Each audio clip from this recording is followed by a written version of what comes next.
You may not realize it, but you are currently funding some dangerous people. They are indoctrinating young minds throughout the West with their resentment-ridden ideology.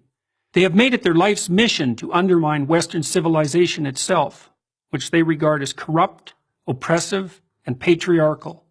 If you're a taxpayer or paying for your kid's liberal arts degree, you're underwriting this gang of nihilists. You're supporting ideologues who claim that all truth is subjective, that all sex differences are socially constructed, and that Western imperialism is the sole source of all third world problems. They are the postmodernists, pushing progressive activism at a college near you. They produce the mobs that violently shut down campus speakers, the language police who enshrine into law use of fabricated gender pronouns, and the deans whose livelihoods depend on madly rooting out discrimination, where little or none exists. Their thinking took hold in Western universities in the 60s and 70s, when the true believers of the radical left became the professors of today. And now we rack up education-related debt, not so that our children learn to think critically, write clearly, or speak properly, but so they can model their mentor's destructive agenda. It's now possible to complete an English degree and never encounter Shakespeare, one of those dead white males whose works underlie our society of oppression. To understand and oppose the postmodernists, the ideas by which they orient themselves must be clearly identified.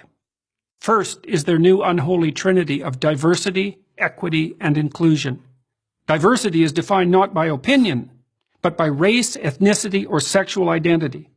Equity is no longer the laudable goal of equality of opportunity, but the insistence on equality of outcome.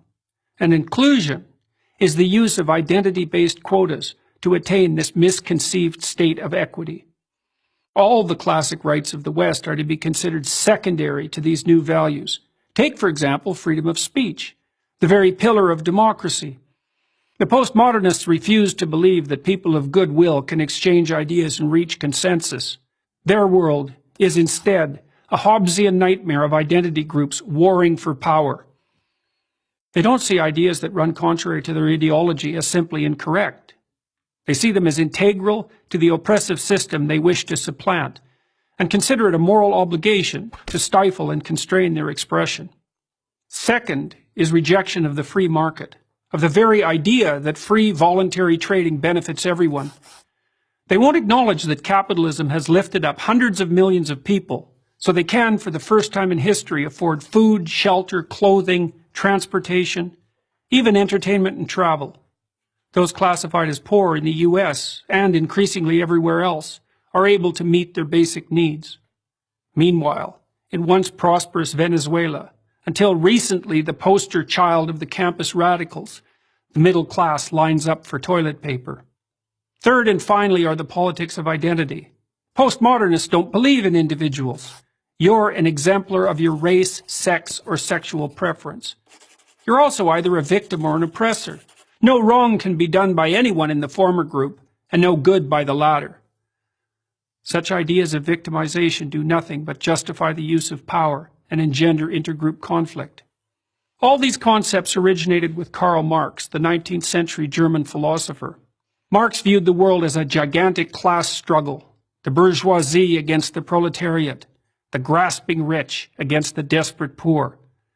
But wherever his ideas were put into practice, in the Soviet Union, China, Vietnam, and Cambodia, to name just a few, whole economies failed and tens of millions were killed. We fought a decades-long Cold War to stop the spread of those murderous notions. But they're back in the new guise of identity politics. The corrupt ideas of the postmodern neo-Marxists should be consigned to the dustbin of history.